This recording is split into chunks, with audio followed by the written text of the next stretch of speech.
ओम शांति। वाणी चल रही थी 14 जुलाई 1968।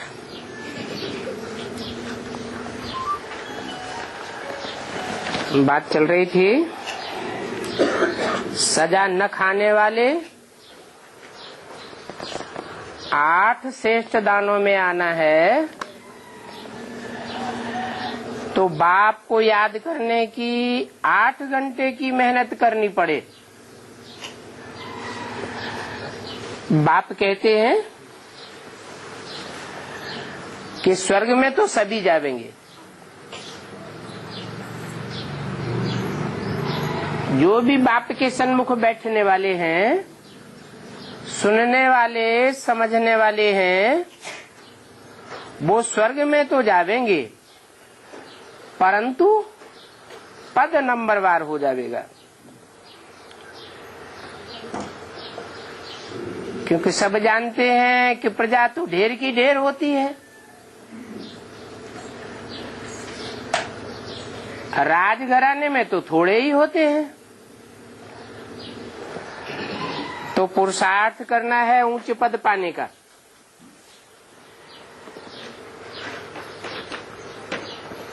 अभी जो पुरुषार्थ करेंगे वो जन्म जन्मांतर का, कल्प कल्पांतर का बन जाएगा।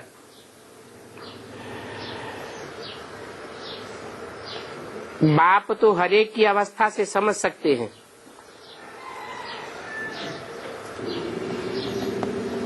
कि यह इतना चढ़ नहीं सकेंगे,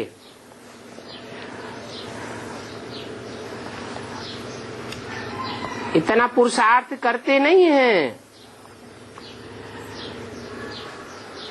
और बाबा ये भी जानते हैं कि बहुत बच्चे बहुत अच्छी सर्विस करते हैं और अपना अनुभव भी बहुत अच्छा सुनाते हैं।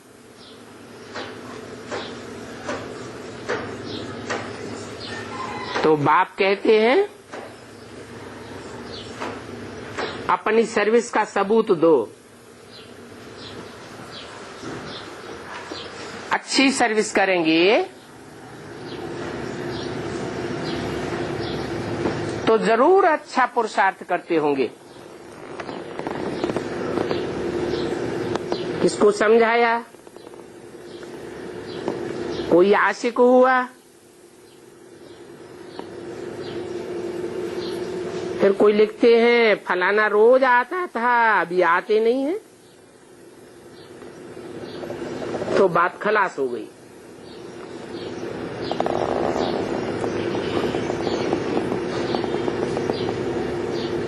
टीचर्स की अवस्था पर स्टूडेंट का दारो मदार होता है। फिर सोचते हैं बाप को क्या लिखें, इतनी मेहनत की,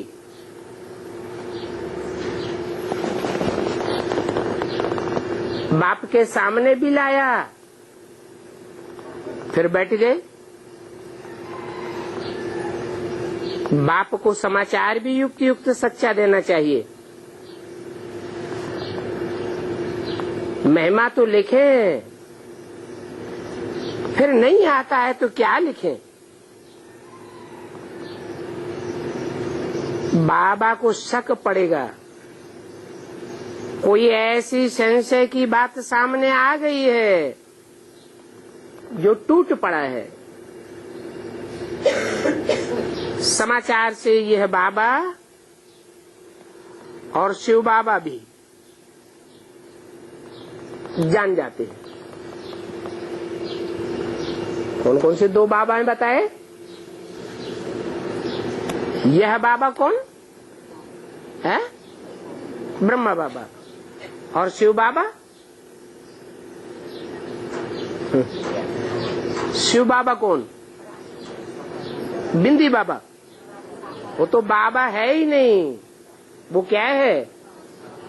बिंदी बिंदी आत्माओं का बाप है सिर्फ, उसका कोई दूसरा संबंध बनता ही नहीं। हम सब आपस में भाई भाई। और वो ज्योति बिंदु आत्मा सुप्रीम सोल हमारा बाप।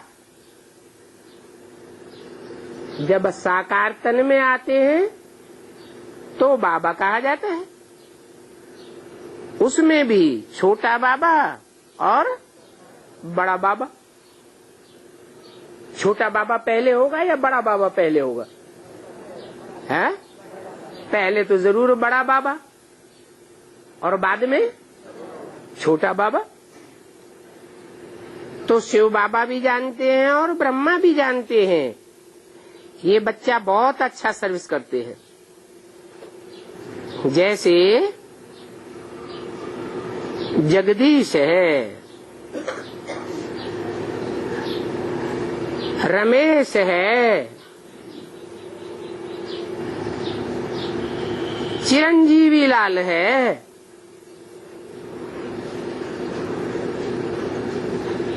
ग्वालियर का, बहुत अच्छी सर्विस करते हैं। किनका? तीन का नाम बताया है। एक तो जगदीश, किसका ईश? सारे जगत का ईश।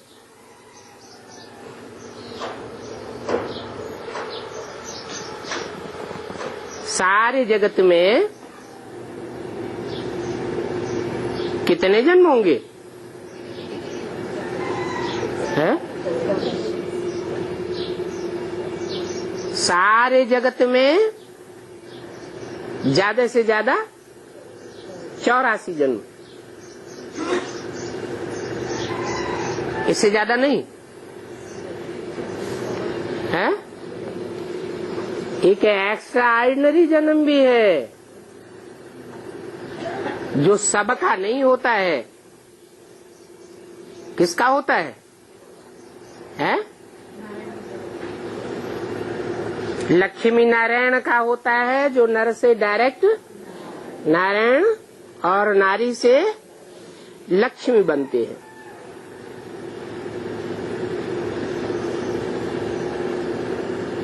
तो उनको चिरंजीवी कहेंगे या अधूरा पुरुषार्थ है, अधूरे जन्म लेने वाला कहेंगे।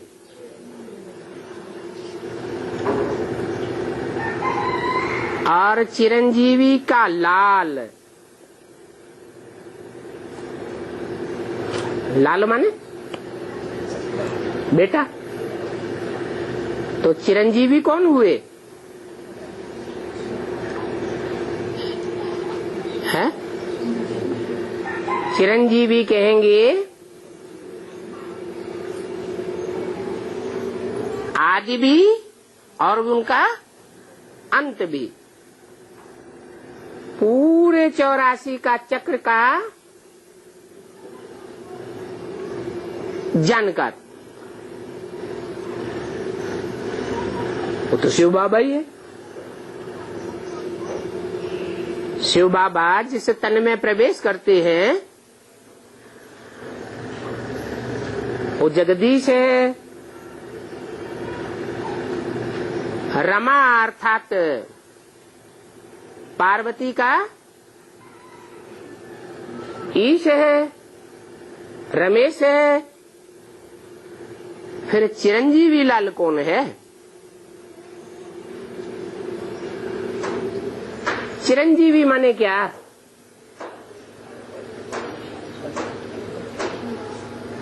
चिरकाल तक जीवित रहने वाला।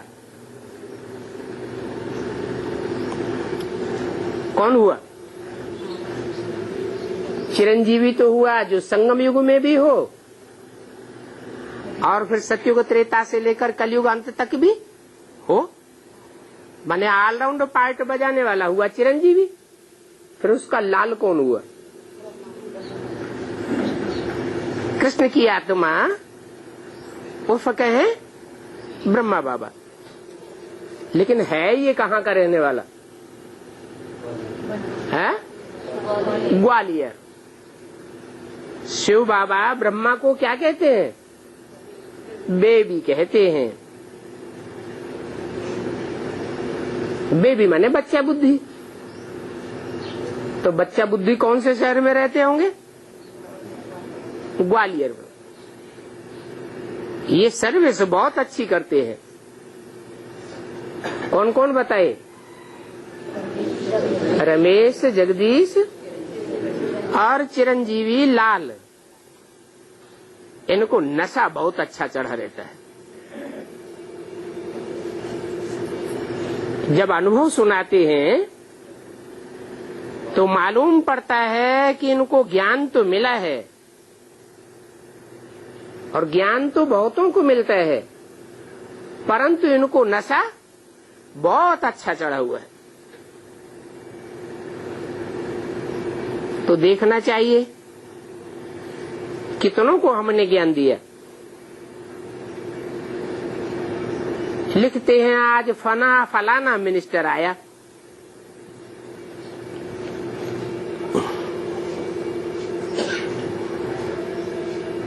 बहुत अच्छा समझा।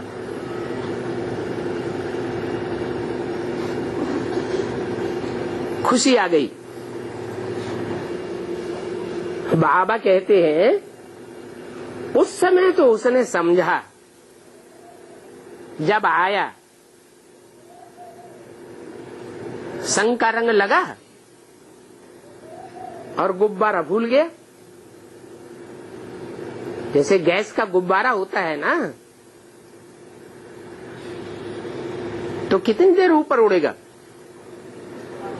गैस जब तक भरी रहेगी तो ऊपर उड़ेगा, और गैस खलास तो नीचे आ जाएगा। तो ऐसे ही उनका हाल होता है। बाहर गया और खेल खलास। माया एकदम उनका क्या हाल कर देती है। झट से मायावी दुनिया के प्रभाव में आ जाते हैं।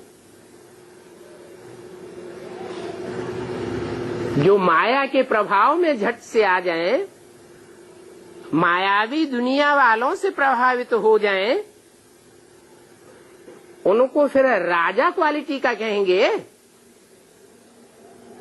राजा किसी से प्रभावित होता है क्या? होता है? राजा तो किसी से प्रभावित नहीं होता। जो प्रभावित होता है उसे क्या कहा जाता है? प्रजा। बाबा को बहुत आकर कहते हैं, बाबा हमने बहुत अच्छी रीति समझ लिया, अभी हम ये काम काज उतार करके फिर इसी काम में लग जाएंगे। क्या शर्त रख दी कि दुनिया दोरी का जो धंधा दोरी हम कर रहे हैं वो उतार दें, और उतारने के बाद फिर हम इसी कार्य में लग जाएंगे। बाबा कहते हैं कि माया ऐसी है जो तुम फिर आवेंगे ही नहीं।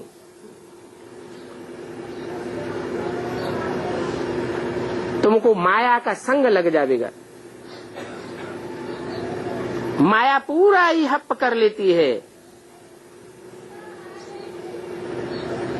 इसलिए भक्ति मार्ग में भी कहते हैं, काल करे सो आज कर, आज करे सो अब, पल में परलय होते फिर करेगो कब। पक्का निश्चय हो गया कि जन्म जन्मांतर की बाजी सुधारने वाला बाप आया हुआ है, तो तुरंत उसी कार्य में लग जाना चाहिए, देरी नहीं करना चाहिए। नहीं तो फिर वो नशा ही खलास हो जाता है। लिख कर भी देते हैं, बहुत अच्छा ज्ञान है। इस ज्ञान से बहुत उन्नति हो सकती है, परंतु फिर खुद गुम हो जाते हैं। जब खुद ही गुम हो गए तो फिर दूसरे छोटे छोटे कैसे आवेंगे? बड़ों को देख करके छोटों को नशा चढ़ता है। ये बाहर की दुनिया में भी लागू होता है और ब्राह्मणों की दुनिया में भी ये बात लागू होती है। जो अच्छे अच्छे ब्राह्मण बच्चे हैं, अच्छी सर्विस करने वाले हैं, बाबा को बहुत याद करने वाले हैं, अगर उनकी अवस्था डाउन होती है तो फिर छोटों का भी बुरा हाल हो जाता है। बड़ों को देख करके छोटे भी चलते हैं। राजा को देख करके प्रजा भी चलती है। यथा राजा तथा प्रजा हो जाती है। तो खुद ही गुम हो जाते हैं। तो फिर उनका अनुभव जो लिखा हुआ है बल अखबार में भी आ जाए तो भी दूसरों के ऊपर फिर असर नहीं पड़ेगा। खुद जा करके दूसरों को सुनावे तब आवे। इसलिए टाइम बहुत लग जाता है। बाबा कहेंगे वो भी नथिंग न्यू। जो कुछ कल पहले मिसल चला है वो ही चलता रहता है। ड्रामा अनुसार ये ब्राह्मणों का कुल वृद्धि को पाता रहता है। समझा जाता है इतने ढेर बच्चे आते हैं बाप से मिलने के लिए, उन्हों के रहने के लिए मकान आदि भी इतना बड़ा चाहिए। बाप कहते हैं मैं इस रथ पर आता हूं,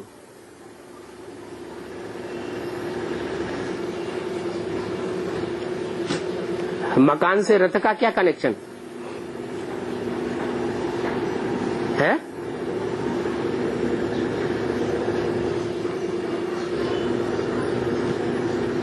बच्चों के रहने के लिए मकान चाहिए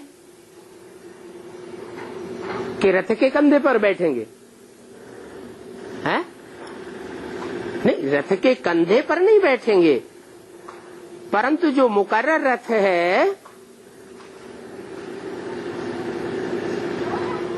उस रथ से जो कनेक्टेड बच्चे हैं उनके रहने के लिए स्थान तो चाहिए ना। मान लो बाप, बेहद का बाप है, विदेश में जाता है,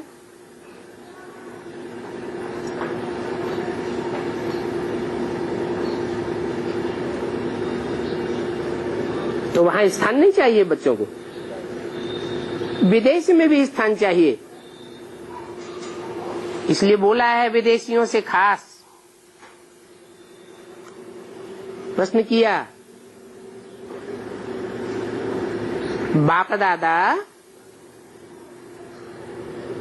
विदेश में आवेंगे, अफ्रीका में आवेंगे, तो क्या जवाब दिया है?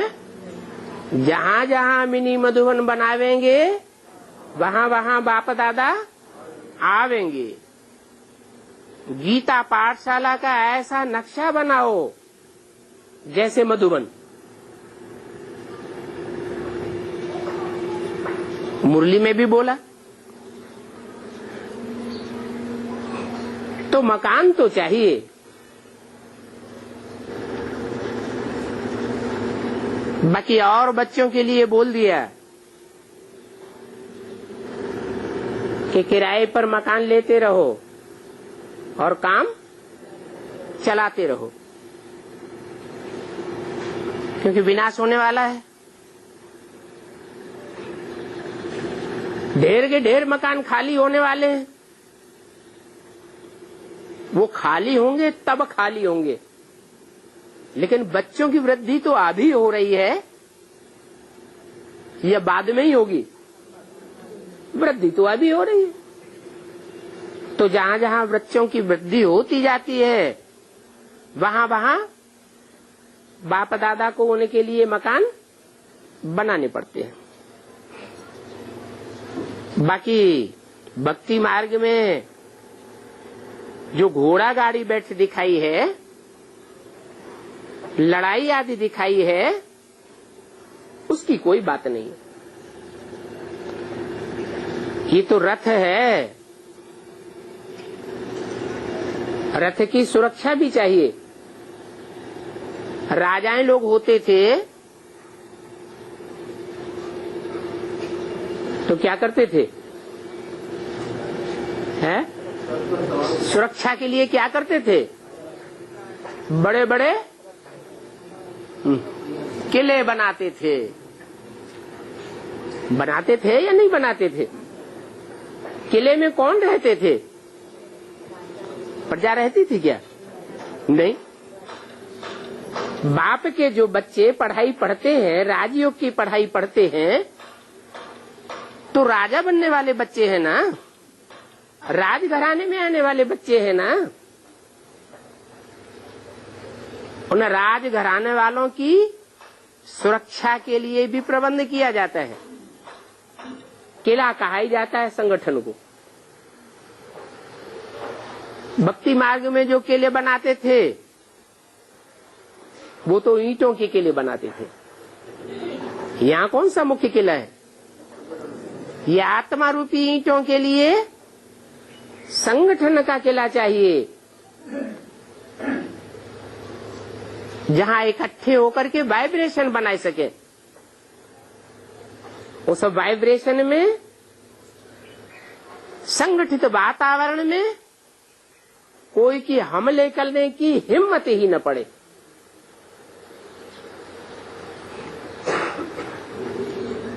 तो बच्चों के लिए ही मकान बनाए जाते हैं। बाकी लड़ाई आदि की कोई बात नहीं है। ये तो संकल्पों का युद्ध हुआ है। संकल्पों से ब्रह्मा ने सृष्टि रची। सत्य सृष्टि रची या झूठी सृष्टि रची है? सत्य सृष्टि रची। सत्य माने ही सतयुग। सच्ची सच्ची आत्माएं उसमें संगठित होती है। झूठी आत्माओं का किला तैयार नहीं होगा। इसलिए बोला ये ब्राह्मणों का किला ऐसा बन जाएगा जिसमें एक भी भिखारी पांव नहीं रख सकेगा। बाकी कोई हथियार पवार या रथ से लड़ाई लड़ने की बात नहीं है। ये तो जानते हो इस पुरानी दुनिया का विनाश तो होना ही है।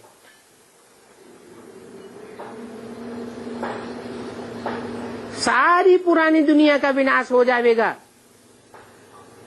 फिर तुमको वहां सब कुछ नया मिलेगा। जो फसल आदि होगी वो भी सब नई होगी और तुमको मेहनत कुछ भी नहीं करनी पड़ेगी। फिर कहां से होगी फसल? है कैसे होगी? ये प्रकृति और ये माया, ये दोनों ही तुम्हारी दासी बन जाती है। हर चीज, फल फूल, खान पान, सभी कुछ नया सतो प्रदान हो जाएगा। क्यों? ये तो स्थूल चीजें हैं। ये सतो प्रधान कैसे हो जाएंगी? पहले बच्चों का संकल्पों का बीज सात्विक विचारों वाला बनता है, सतो प्रधान बनता है। सतो प्रधान वायुमंडल बनता है, वाइब्रेशन बनता है। उससे प्रकृति और माया स्वतः ही सुधर जाते हैं। जब 5 तत्वों का संघात, पृथ्वी जल वायु अग्नि आकाश, उनमें भी सात्विकता भर जाती है तो वो हमारा किसी प्रकार से अकल्याण नहीं कर सकते।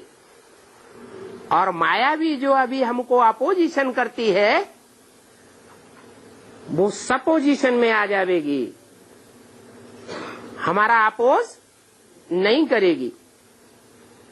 क्यों? क्योंकि तुम बच्चे भी नए विचारों वाले हो जाएंगे,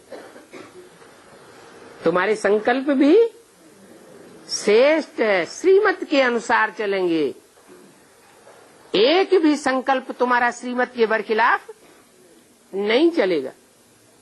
जो गायन है ब्रह्मा के संकल्पों से सृष्टि रची गई, तो क्या एक ही ब्रह्मा था?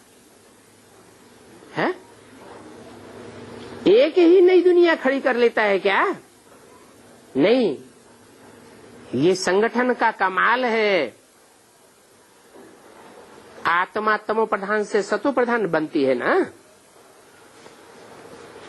तमो प्रधान आत्मा होती है, संकल्प कैसे करेगी? तमो प्रधान संकल्प करेगी, इसका नुकसान करो, उसका नुकसान करो, खुदकशी कर लो, अपना नुकसान करो। सतो प्रधान आत्मा कैसे संकल्प करेगी? खुद को भी सुखदायी और दूसरों के लिए भी सुखदायी संकल्प करेगी। सिर्फ संकल्प ही नहीं, दृष्टि भी कैसी होगी? दृष्टि भी सुखदायी होगी, दुखदायी दृष्टि नहीं होगी।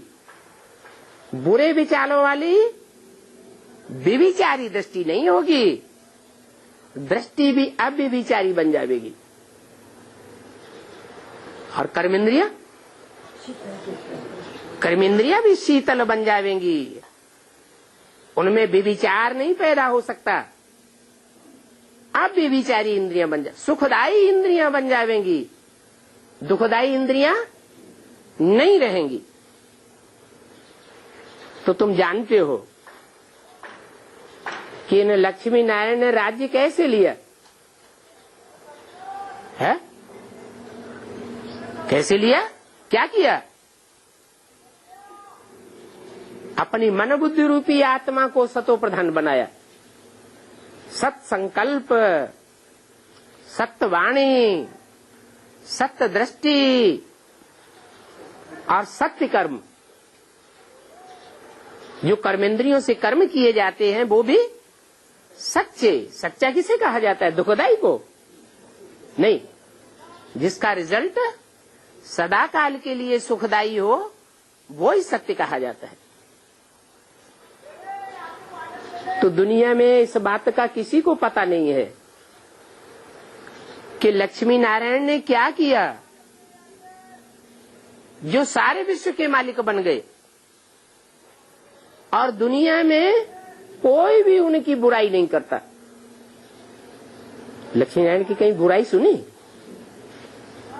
लक्ष्मी की तो चलो सुनी हो, लेकिन नारायण की तो बिल्कुल ही बुराई नहीं सुनी। सब देवताओं की ग्लानि करते हैं, नारायण की ग्लानि नहीं करते। क्यों नहीं करते?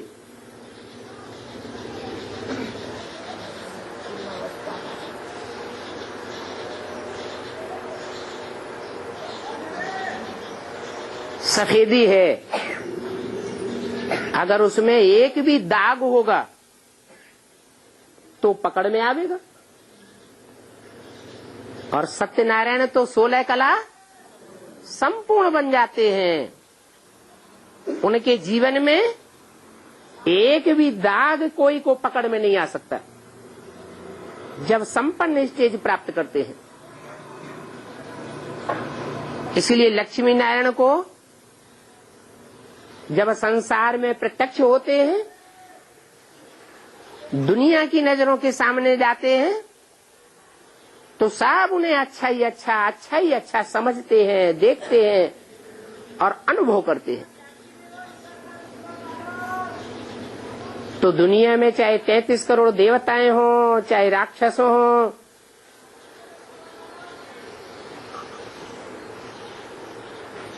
चाहे ब्राह्मण हों, शास्त्रों में भी कहीं भी नारायण की कोई ग्लानि नहीं है। और भारत में तो खास घर घर में सत्यनारायण की कथा होती है। उस कथा का नाम ही सत्यनारायण की कथा रखा गया है। परंतु वो तो भक्ति मार्ग की कथा है। भक्ति मार्ग में झूठी कथा सुनाते हैं, सच्ची कथा सुनाते हैं। वो तो झूठी कथा है। बाप आकर के तुमको सच्ची कथा बताते हैं। तुम अभी जानते हो कि हमको बाप ने पढ़ाया है। क्या सच्ची पढ़ाई पढ़ाई है बाप ने, और बाकी तो सब झूठी पढ़ाई जन्म जन्मांतर पढ़ाते आए हैं। और ऐसी सच्ची पढ़ाई पढ़ाने की और कोई में ताकत नहीं है सिवाय एक बाप के। कौन सा बाप? मनुष्य सृष्टि का बाप है। वो भी तो बेहद का बाप है। उसमें भी ताकत नहीं है।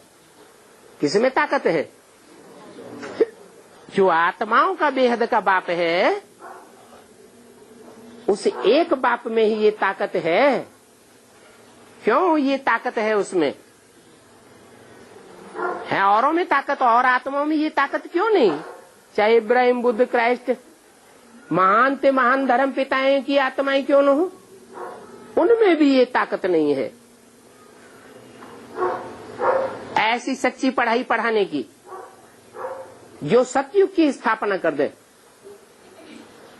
क्यों नहीं है उनमें ये ताकत? क्योंकि वो सब जन्म मरण के चक्र में आने वाले हैं। जन्म मरण के जो चक्र में आने वाली आत्माएं हैं, उनको आगे पीछे के जन्म का याद नहीं रहता।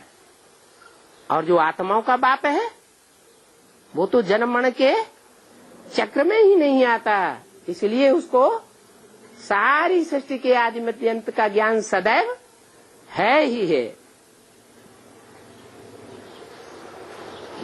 ये लक्ष्मी नारायण जब सतयुग के मालिक थे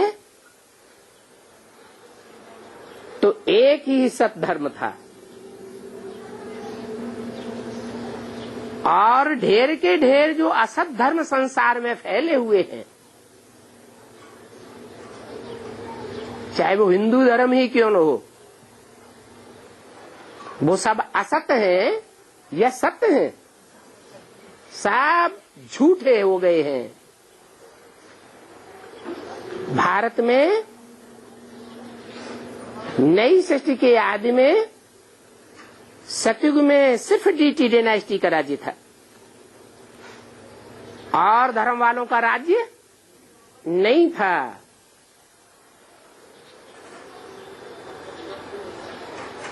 और धर्म वाले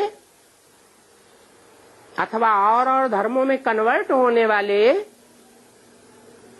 सतयुग के आदि में राज्य करते थे, या वो आत्माएं दास दासी बन गई थी? क्या बन गई थी? हैं? अरे सतयुग का जो फर्स्ट नारायण होगा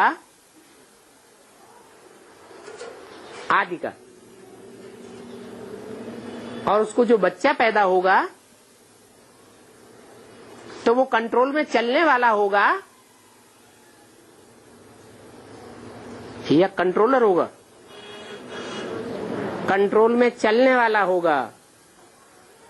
चाहे बड़ा भाई ही क्यों न हो, तो भी बड़ा भाई बाप समान माना जाता है। आज तो ऐसी परंपरा हिंदू धर्म में भी देखने में नहीं आती। इसका रिजल्ट क्या होता है? भाई भाई आपस में लड़ रहे हैं। तो ये बातें सिवाय बाप के और कोई नहीं समझा सकता।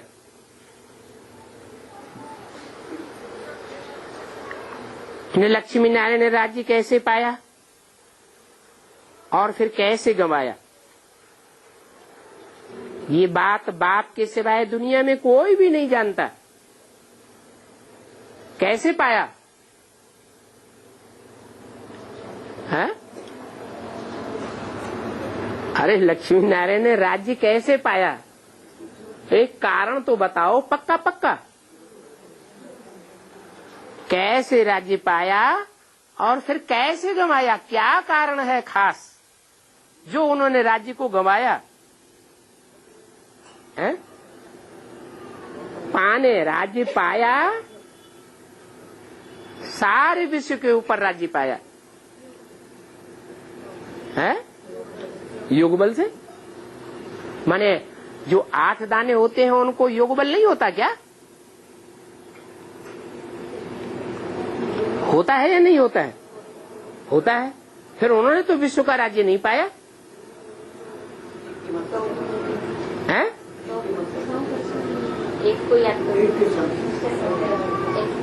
राज्य पाने का कारण हुआ एक शिव बाबा, दूसरा न कोई। अगर औरों का आधार लेते हैं, औरों की मत पर चलते हैं तो राज्य जाता है, और एक की मत पर चलते हैं तो राज्य गंवाए नहीं सकते। एक को पहचानने की बात है, तुम बतावेंगे तो मनुष्य जरूर वंडर खावेंगे। और तो यह कोई बातें बता ही नहीं सकता, क्योंकि 84 के चक्र के राज को तुम जानते हो और तो कोई जानता ही नहीं। सतयुग को कहा जाता है शिवालय,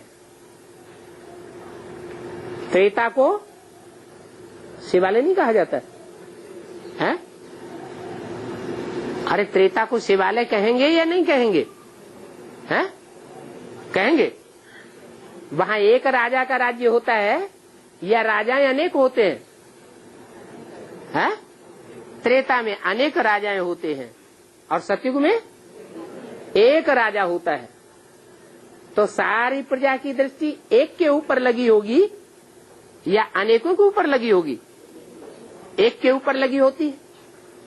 जैसे शिव के मंदिर होते हैं, जो भी पुराने शिव के मंदिर हैं, चारों ओर देवी देवताओं की मूर्तियां रखी हुई हैं और सबकी नजर किसके ऊपर लगी हुई है? एक शिव बाबा के ऊपर लगी हुई है। तो यादगार दिखाई गई है। सतयुग की यादगार है कि वहां सारी दुनिया में एक ही राजा होता है। दो राजाएं या अनेक राजाएं नहीं होते। सतयुग में होता है एक राजा, उसे कहते हैं महाराजा। और त्रेता में होते हैं अनेक राजाएं। उन अनेक राजाओं में कोई एक होता है जो राम अथवा राम के टाइटल वाला होता है। बाकी ऐसे नहीं है कि त्रेता में सिर्फ राम का ही राज्य होता है और राजाएं नहीं होते, होते हैं।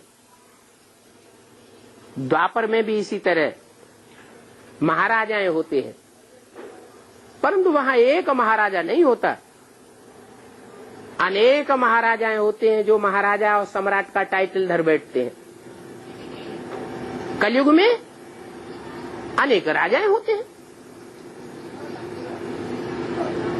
तो ये 84 के चक्र का राज तुम्हारी बुद्धि में है। अभी तुम समझ गए हो कि सतयुग को शिवालय क्यों कहते हैं। वो पवित्र दुनिया है, पवित्र वाइब्रेशन है। एक का वाइब्रेशन सारी प्रजा के ऊपर छाया रहता है। और कलयुग को कहा जाता है वैश्यालय। वैश्यालय में और शिवालय में क्या अंतर होता है? कुछ अंतर होता है या नहीं? कोई अंतर नहीं। क्या?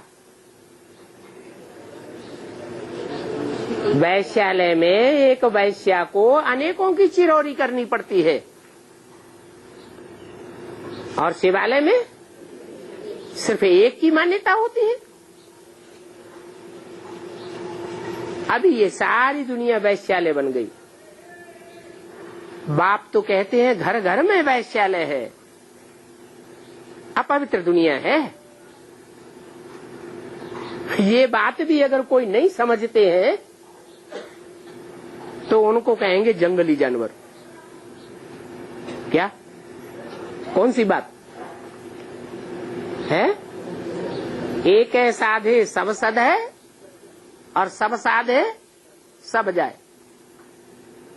एक की आराधना अगर करें तो सारी प्राप्ति हो सकती है, और अनेकों की अगर पूजा करते रहेंगे तो बजाय प्राप्ति के गंवाते रहेंगे। इसलिए बाबा ने पर्चे निकलवाए थे। उन पर्चों में प्रश्न डाले थे, सतयुग के रहवासी हो या कलयुग के रहवासी हो, शिवालय के रहवासी हो या वैश्यालय के रहवासी हो, स्वर्गवासी हो या नरकवासी हो, अपने दिल से पूछो, फिर पर्चों पर जवाब लिखो। कहाँ के वासी हो? तो इस पर विचार करने वालों को शर्म आवेगा। अरे, हमने तो इस बात पर विचार किया ही नहीं। अभी जानते हो कि नरकवासी तो सब हैं। अभी इस दुनिया में कोई भी स्वर्गवासी नहीं है। बड़े बड़े साहूकार भल कहते हैं कि हमारे लिए तो इसी दुनिया में स्वर्ग है, परंतु जब सर के ऊपर डंडा बजता है, मान लो भूकंप आ गया, तो ये कहेंगे कि हम स्वर्गवासी हैं? है? नहीं कहेंगे। मान लो कोई बीमारी आ गई, साहूकार होगा तो लाखों करोड़ों रुपया खर्च करेगा, लेकिन खर्च करने के बावजूद भी मौत आएगी या नहीं आएगी? आएगी। तो कोई भी नहीं कह सकता कि हम सदा काल के स्वर्गवासी हैं। नरकवासी तो सभी हैं। अभी तुम बच्चे कहाँ के वासी हो? हाँ? कहाँ के वासी हो? स्वर्गवासी हो। सदैव स्वस्थिति में रहते हो। हैं? अगर सदैव स्वस्थिति में रहते हैं तो स्वर्गवासी कहेंगे, परंतु ऐसा तो अभी होता नहीं। तो कहाँ के वासी हो? हैं? नरकवासी हो। वैश्यालय में रहते हो। हैं? तुम्हारा एक बाप नहीं आया हुआ है? आया हुआ है। तो कहाँ के वासी हो? संगम युग वासी हो, क्योंकि बाप सिर्फ संगम में ही आते हैं। भूल गए। तुम जानते हो अभी हम न नरकवासी हैं,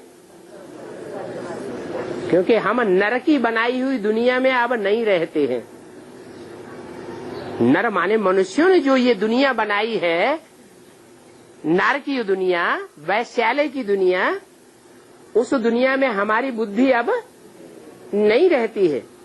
यह मजा आता है? उस दुनिया में मजा आता है, उस धंधे धोरी में मजा आता है? आता है? नहीं आता है। बच्चों से पूछो, वो दुनियावी जो पढ़ाई है, उस पढ़ाई में मजा आता है? बच्चे भी कहेंगे। जो ब्राह्मणों के बच्चे हैं वो भी क्या कहेंगे? हैं? वो भी कहेंगे हमको उस पढ़ाई में अब मजा नहीं आता है। और बाप की पढ़ाई में मजा आता है। तो तुम जानते हो हम अब स्वर्गवास वो नरकवासी भी नहीं है। हम नरक की दुनिया में भी हमारी बुद्धि टिकती नहीं है, और हम अभी स्वर्गवासी भी नहीं है। हाँ, अभी हम स्वर्ग में जा रहे हैं, पुरुषार्थ कर रहे हैं स्वर्ग में जाने का। तो तुम बच्चों को क्या करना चाहिए? स्वर्ग में जाने के लिए क्या करना चाहिए?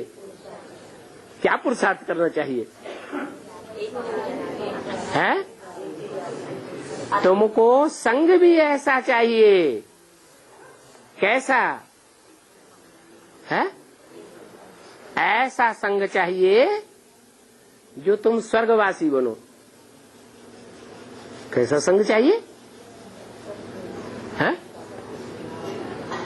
ऐसों का ही संग करना चाहिए जो सदैव स्वस्थिति में रहने का पुरुषार्थ करने वाले हो। बाहर की दुनिया में जाएंगे तो बाहर की दुनिया वाले तो जानते ही नहीं है क्या कि स्वस्थिति क्या होती है।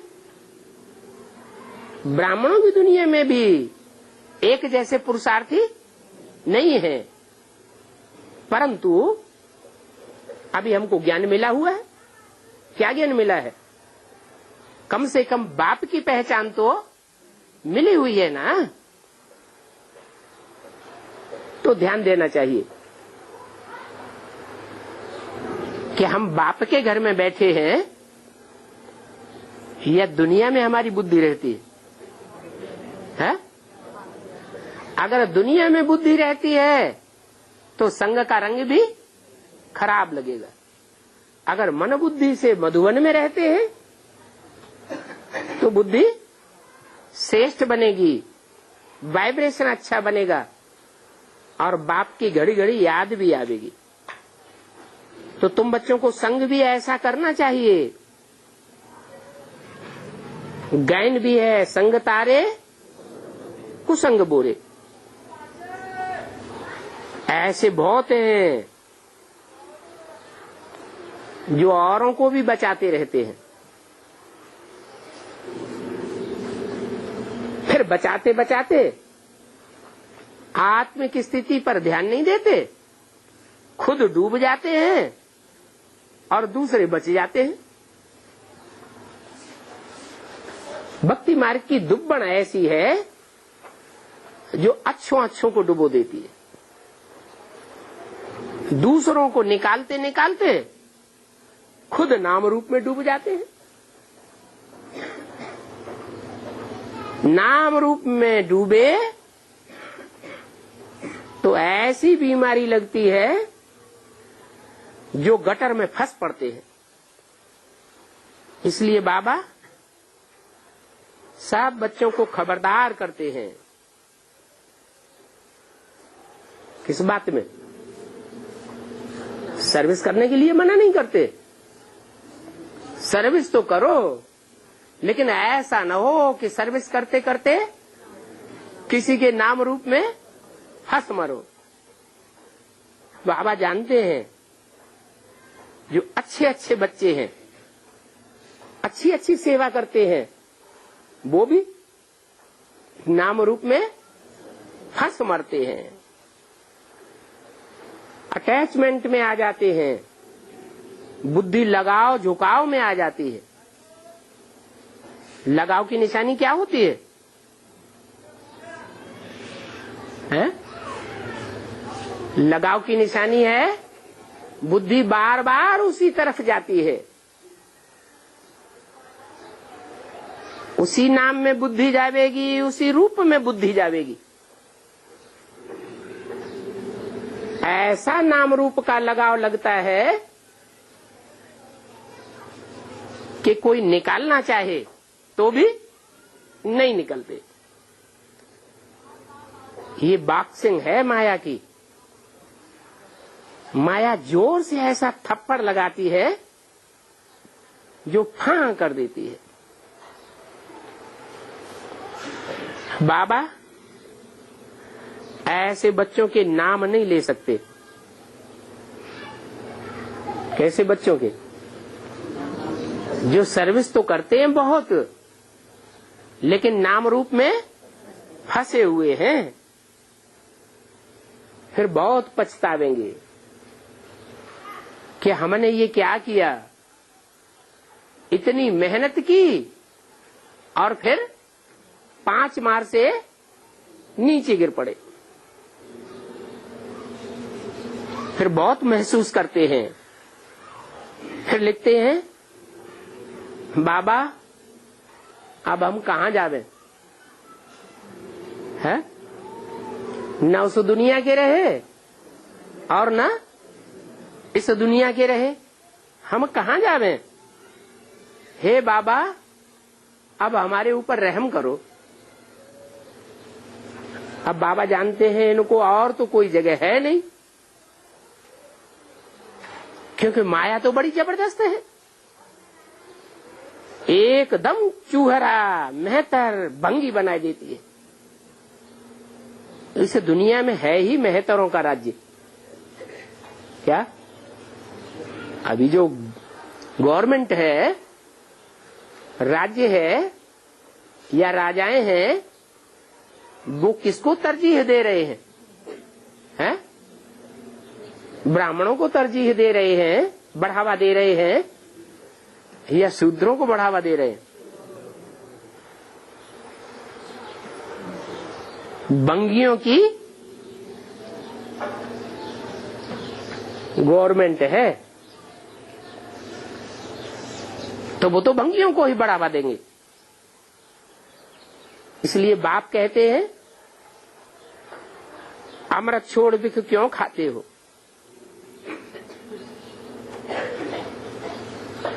बाप अमृत बांट रहे हैं तो विषय वैतरणी नदी में गोते क्यों खाते हो? बिख को भार भी कहते हैं ना।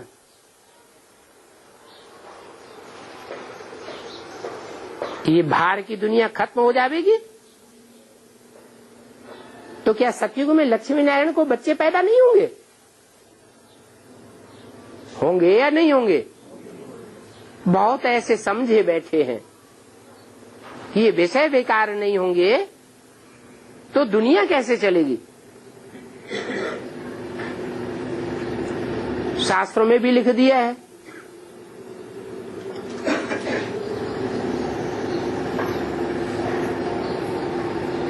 कि ऐसा तो कोई टाइम होता ही नहीं जहां काम विकार न हो। शास्त्रों में लिखा भी है, पांडव स्वर्ग में गए तो साथ में कौन गया? कामी कुत्ता भी गया। परंतु उनकी बुद्धि में ये नहीं आता है कि शास्त्रों में ये भी तो लिखा है कि कामदेव भस्म हुआ तो उसके अंग भस्म हुए,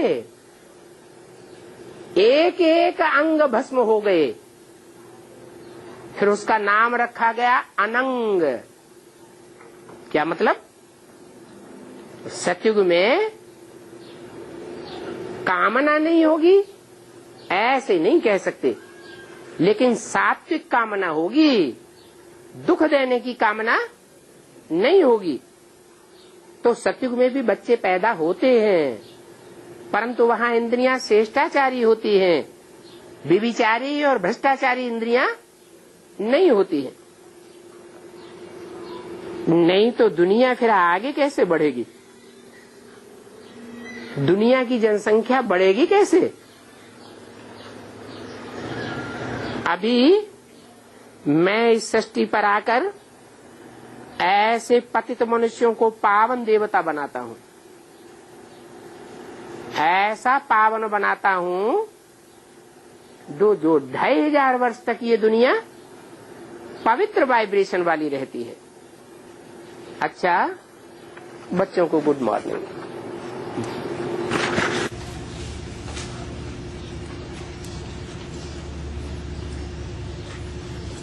अठारह जुलाई 1968।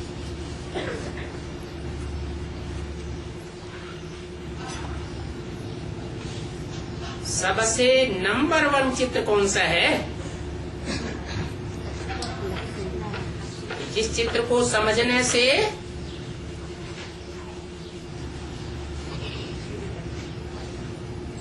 क्या हो जाता है? ब्रह्मा भी 1 सेकंड में ब्रह्मा सो विष्णु बन जाता है। कोई बताएगा?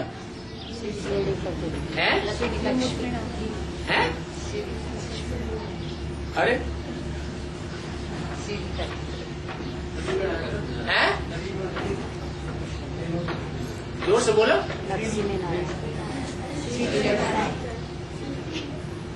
गीता का भगवान, गीता का भगवान कौन है? ये चित्र ब्रह्मा की आत्मा की बुद्धि में जब बैठेगा कि वास्तव में गीता पति भगवान साकार सृष्टि पर कौन है, तो परिवर्तन हो जाएगा। जब गीता का भगवान सिद्ध हो जाएगा तब जो अज्ञान फैला हुआ है सारी सृष्टि में, सब धर्मों में मनुष्य मात्र में अज्ञान फैला हुआ है, वो अज्ञान मिट जाएगा। कौन सा अज्ञान फैला हुआ है? नहीं, सर्वव्यापी का अज्ञान फैला हुआ है। लोग क्या समझते हैं? भगवान सर्वव्यापी है, परंतु सर्वव्यापी नहीं है। भगवान तो एक व्यापी है। एक व्यापी बनकर के ही मुकर्रर रथ में इस सृष्टि पर आता है।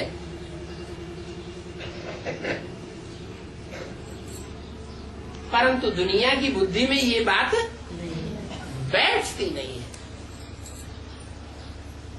इसीलिए बुद्धि भटकती रहती है। बेसिक ब्राह्मणों की बुद्धि में ये बात बैठती है क्या कि भगवान सर्वव्यापी नहीं है, एक व्यापी है? नहीं बैठती। क्या प्रूफ है? नई बुद्धि में बैठती है तो दीदी दादी दादाओं को फॉलो करने लग पड़ते हैं। अगर बुद्धि में ये पक्का बैठ जाए कि भगवान सर्वव्यापी नहीं है, एक व्यापी है, संगम युग में अनेक व्यापी नहीं है, तो क्या करेंगे? एक को ही फॉलो करेंगे, एक के ही डायरेक्शन को मानेंगे। तो बेसिक वालों की तो बात ही छोड़ो, उनकी बुद्धि में तो बैठने की बात ही नहीं, क्योंकि वो तो है ही बच्चा बुद्धि। परंतु जो एडवांस में चलने वाले हैं वो अपने दिल से पूछें कि जब से एडवांस ज्ञान में आए हैं तब से लेकर अब तक सर्वव्यापी का ज्ञान बीच बीच में आता तो नहीं रहता है? नहीं आता रहता है।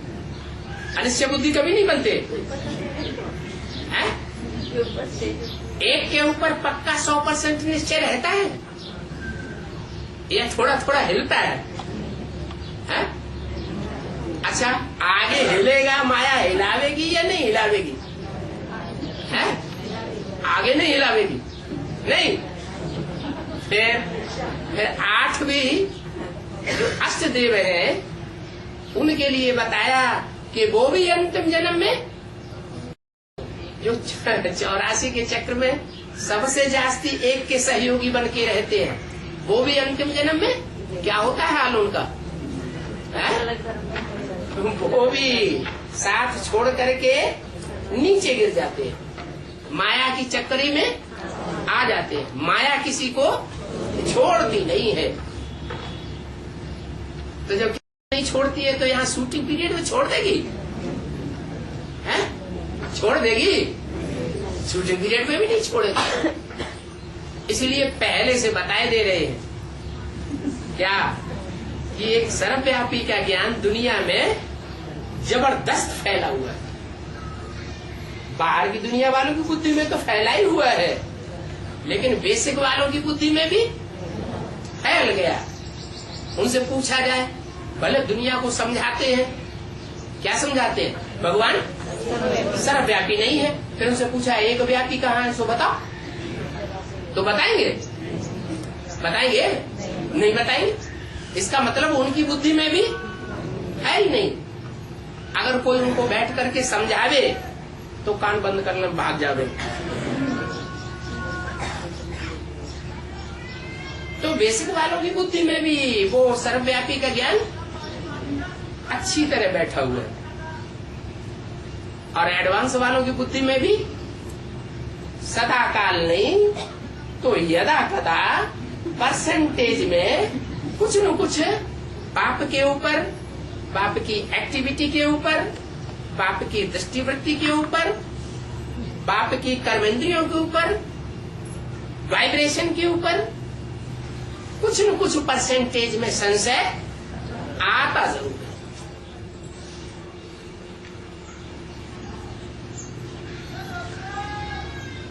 एक टाइम ऐसा आना जरूर है जो पहले पहले नंबर में